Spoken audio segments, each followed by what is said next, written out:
remain silent.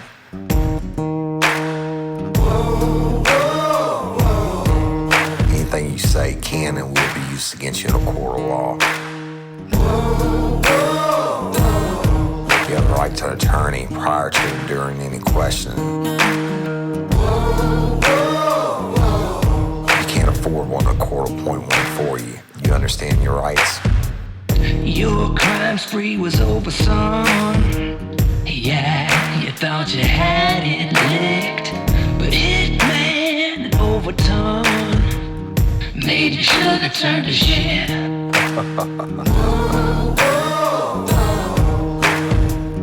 Get ready, you're gonna do time. Real life, real crime. Hello, everybody, and welcome to this Merry Christmas story episode for everyone. I'm Woody Overton, the host of Real Life, Real Crime, the podcast, and my co-host, Jim, the Hitman Rathman. Merry Christmas, Jim. Merry Christmas, Woody. Hey, good Merry Christmas to everybody out there. Hope you're enjoying your day with your friends and family. Yes, indeed. And lifers, this is... I was talking to Jim about my favorite Christmas story when I was a kid, and I got this read to me for every year that I can remember, Jim, since I was a little boy. The name of it was "'Twas the Night Before Christmas," and it's by Clement Clark Moore. And Jim and I figured maybe we'd just lay it out on the track and maybe continue your tradition with your own kids, and if nothing else, then after I'm long and gone, Jim, my grandkids could hear it, hopefully. But yeah, that's right. There's two versions, y'all. The original version and then the Cajun version. And so I'm gonna read the original one first and then the Cajun one, and then we just hope y'all enjoy it. It's a little something extra, or lagniappe, as we say in Louisiana. Lagniappe being a Cajun word for bonus or extra. But I'm gonna go ahead and read it now. So "'Twas the Night Before Christmas" by Clement Clark Moore. 'Twas the night before Christmas, when all through the house not a creature was stirring, not even a mouse. The stockings were hung by the chimney with care, in hopes that St. Nicholas would soon be there. The children were nestled all snug in their beds, while visions of sugar plums danced in their heads. And Mama in her kerchief, and I in my cap, had just settled our brains for a long winter's nap. When out on the roof there arose such a clatter, I sprang from my bed to see what was the matter. Away to the window I flew like a flash, tore open the shutter and threw up the sash. The moon on the breast of the new fallen snow gave the luster of midday to objects below, when what to my wondering eye should appear but a miniature sleigh and 8 tiny reindeer. With a little old driver, so lively and quick, I knew in a moment it must be St. Nick. More rapid than eagles, his coursers they came, and he whistled and shouted and called them by name. Now Dasher, now Dancer, now Prancer and Vixen, on Comet, on Cupid, on Donner and Blitzen, to the top of the porch, to the top of the wall. Now dash away, dash away, dash away all. As dry leaves that before the wild hurricane fly, when they meet with an obstacle mount to the sky, so up to the housetop the coursers they flew, with the sleigh full of toys and St. Nicholas too. And then in a twinkling I heard on the roof the prancing and pawing of each little hoof. As I drew my head and was turning around, down the chimney St. Nicholas came with a bound. He was dressed all in fur from his head to his foot, and his clothes were all tarnished with ashes and soot. A bundle of toys he had flung on his back, and he looked like a peddler just opening his pack. His eyes how they twinkled, his dimples how merry, his cheeks were like roses, his nose like a cherry. His droll little mouth was drawn up like a bow, and the beard on his chin was as white as the snow. The stump of a pipe he held tight in his teeth, and the smoke it encircled his head like a wreath. He had a broad face and a little round belly that shook when he laughed like a bowl full of jelly. He was chubby and plump, a right jolly old elf, and I laughed when I saw him, in spite of myself.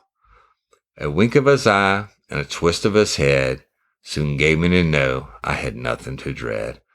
He spoke not a word, but went straight to his work, and filled all the stockings, then turned with a jerk, and laying his finger aside of his nose, and giving a nod, up the chimney he rose.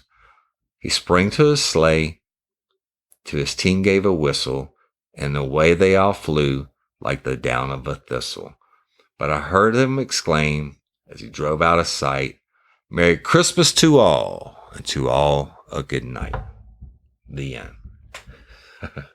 All right, Jim. Now, did a great job with that, Woody. thank you. I hope they enjoy it. It's making me smile anyway. This one really makes me smile if I don't butcher it. Now, y'all, this is the South Louisiana version, so just bear with me.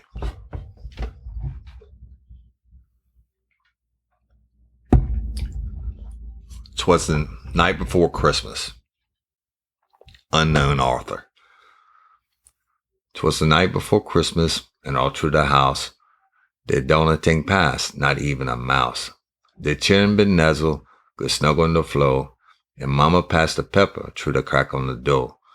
Then Mama in the fireplace done roast up the ham, set up the gumbo, and make the baked yam.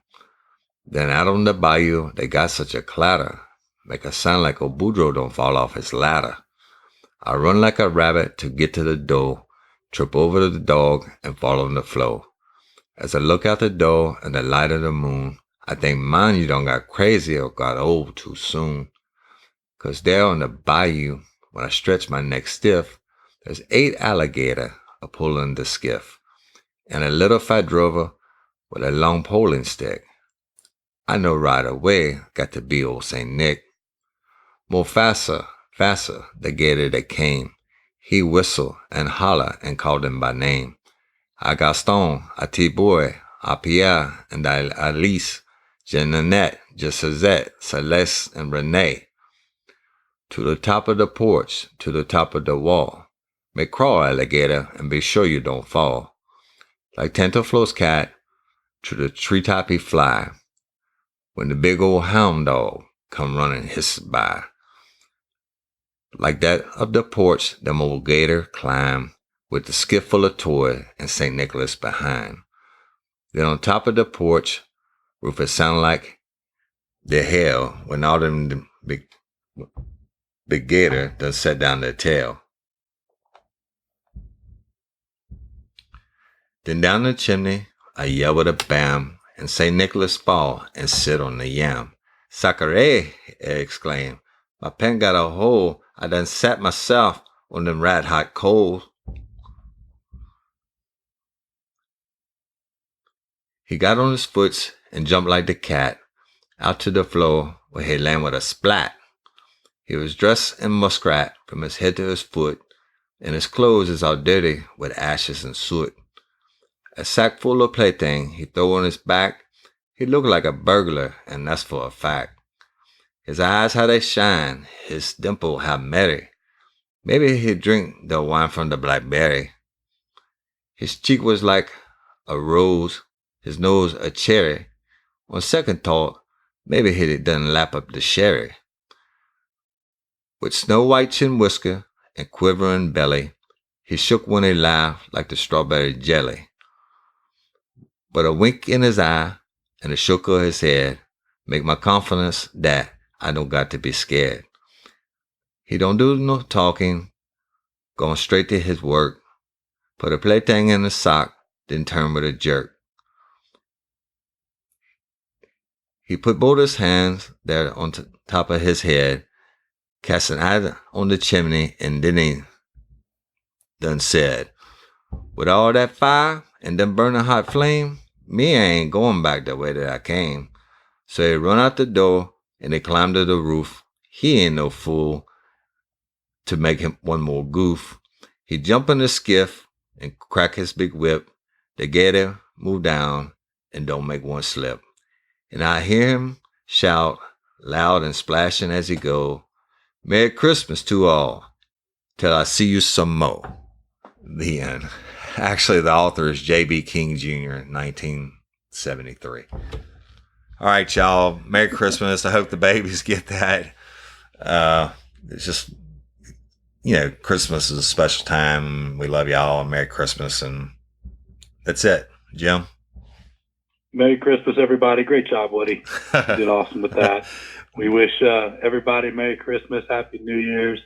Enjoy your time with your loved ones, and we will talk to you in 2020. That's it, y'all. Merry Christmas. We love you. Merry Christmas. Peace.